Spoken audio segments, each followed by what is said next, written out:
जय श्री कृष्ण साथियों, कैसे हो आप सब। उम्मीद है आप सब खुश और मस्त होंगे। साथियों, हमारे YouTube channel Time of Mathology में आपका एक बार फिर दिल से स्वागत है।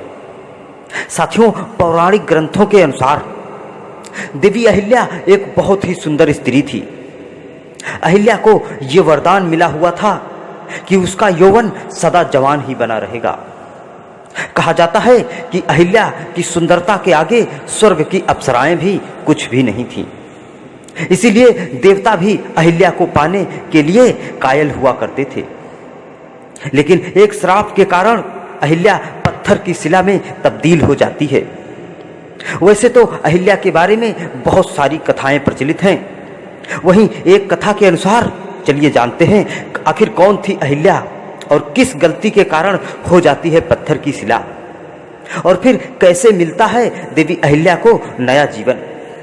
साथियों, आगे जानते हैं, लेकिन इससे पहले आप लोगों ने अगर अभी तक हमारे चैनल को सब्सक्राइब नहीं किया है तो अपना थोड़ा सा प्यार और सपोर्ट देते हुए हमारे चैनल को सब्सक्राइब जरूर कर लीजिए और बेल आइकन को भी ऑल सेलेक्ट कर लीजिए ताकि ऐसी ही पौराणिक जानकारियां आप तक आसानी से पहुंचती रहें। धन्यवाद। साथियों, पौराणिक कथाओं के अनुसार देवी अहिल्या की उत्पत्ति ब्रह्मा जी से मानी जाती है। इसीलिए अहिल्या को ब्रह्मा जी की मानस पुत्री भी कहा जाता है। देवी अहिल्या सभी गुणों से परिपूर्ण थी और बहुत ही सुंदर और रूपवती थी।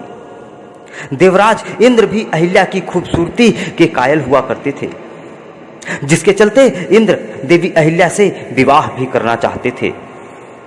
वहीं ब्रह्मा जी ने अहिल्या के विवाह के लिए एक शर्त रखी थी कि जो भी तीनों लोकों की परिक्रमा सबसे पहले करेगा, अहिल्या का विवाह उसी के साथ किया जाएगा।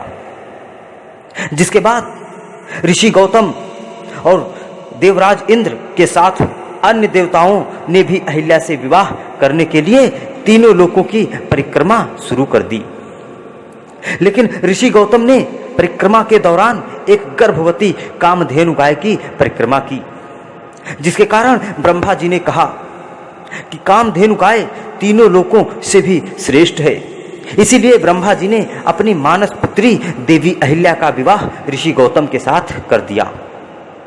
अहिल्या का विवाह ऋषि गौतम से होने पर स्वर्ग के राजा इंद्रदेव बहुत ही क्रोधित हुए, जिसके चलते वो एक दिन प्रेम वासना की कामना के साथ अहिल्या से मिलने पृथ्वी लोक पर आ गए। लेकिन गौतम ऋषि के होते यह संभव नहीं था। तब इंद्रदेव ने चंद्रदेव के साथ आकर षड्यंत्र रचा। महर्षि गौतम ब्रह्मकाल में गंगा स्नान करते थे। इसी बात का लाभ उठाते हुए इंद्र और चंद्रदेव ने अपनी मायावी विद्या का प्रयोग किया और चंद्रदेव ने अर्धरात्रि में मुर्गे की बांग दे दी, जिससे ऋषि गौतम भ्रमित हो गए और आधी रात को ही ब्रह्मकाल का समय समझकर गंगा तट पर स्नान करने पहुंच गए। गौतम ऋषि को जाते ही घात लगाए बैठे इंद्र ने महर्षि गौतम का वेश धारण कर लिया और कुटिया के अंदर प्रवेश कर गए और चंद्रदेव बाहर रहकर पहरेदारी कर रहे थे। दूसरी तरफ जब गौतम गंगा घाट पहुंचे तो उन्हें कुछ संदेह सा हुआ। उधर गंगा जी ने भी प्रकट होकर ऋषि गौतम को बताया कि यह देवराज इंद्र का रचा माया जाल है, जो अपनी गलती या गलत नियत लिए हुए अहिल्या के साथ कुकृत्य करने के लिए तुम्हारी कुटिया में आया हुआ है। यह सुनते ही ऋषि गौतम क्रोध से भर गए और तेजी से कुटिया की तरफ जाने लगे। उन्होंने चंद्रदेव को पहरेदारी करते हुए देखा तो उन्हें श्राप दिया कि चंद्र पर हमेशा राहु की कुदृष्टि ही रहेगी। उधर इंद्र को भी गौतम के वापस आने का आभास हो गया और वो भागने लगे। तब गौतम ऋषि ने इंद्र को नपुंसक होने का श्राप दिया। साथ ही यह भी कहा कि कभी इंद्र को सम्मान की नजरों से नहीं देखा जाएगा और ना ही इनकी कभी पूजा की जाएगी। वहीं जब इंद्र भागते हुए अपने वास्तविक रूप में आए तब देवी अहिल्या को सत्य का पता चला, लेकिन अनहोनी तो अब हो चुकी थी, जिसमें अहिल्या की कोई गलती नहीं थी। लेकिन उनके साथ बहुत बड़ा छल हुआ था। और उस समय महर्षि गौतम अत्यंत क्रोधित थे और उन्होंने देवी अहिल्या को अनंत काल तक एक पत्थर की शिला होने का श्राप दे दिया। जब गौतम ऋषि का क्रोध शांत हुआ तब उन्होंने एहसास किया कि इसमें अहिल्या की कोई गलती नहीं थी, परंतु वो अपना श्राप वापस नहीं ले सकते थे, जिसके चलते वो बहुत ही दुखी हुए।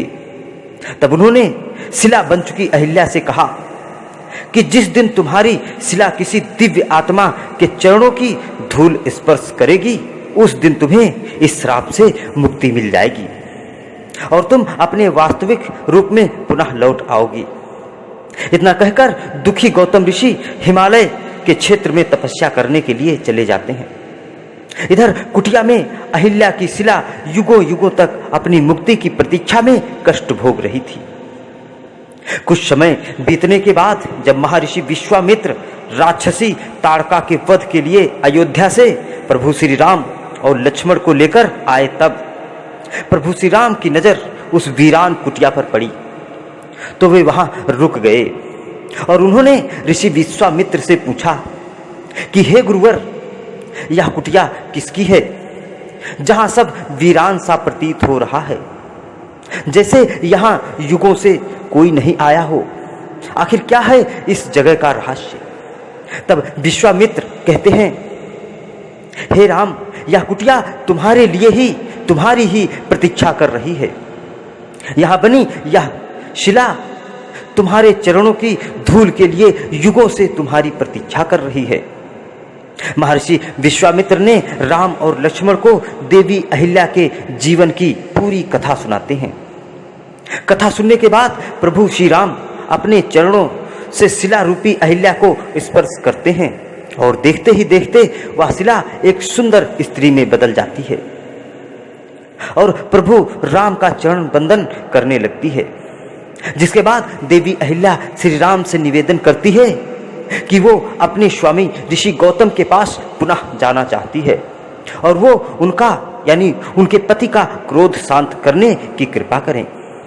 तब प्रभु श्री राम अहिल्या से कहते हैं कि हे देवी, महर्षि गौतम अब आपसे क्रोधित नहीं हैं, अपितु वो भी बहुत दुखी हैं क्योंकि आपकी कोई गलती नहीं थी, इसीलिए वो भी पछतावे की आग में जल रहे हैं। साथियों, कहते हैं कि देवी अहिल्या के अपने वास्तविक रूप में आते ही कुटिया के आसपास बहार आ जाती है, सारे पक्षी चहचहाने लगते हैं और इस तरह प्रभु श्री राम देवी अहिल्या का उद्धार करते हुए जनकपुर सीता स्वयंवर का हिंसा बनने के लिए आगे बढ़ जाते हैं। तो साथियों, इंद्र की गलती के कारण देवी अहिल्या को भुगतना पड़ा बहुत बड़ा कष्ट। उम्मीद है यह कथा आपको जरूर पसंद आई होगी। आप क्या कहेंगे इस कहानी के बारे में, ये कमेंट में जरूर लिखें।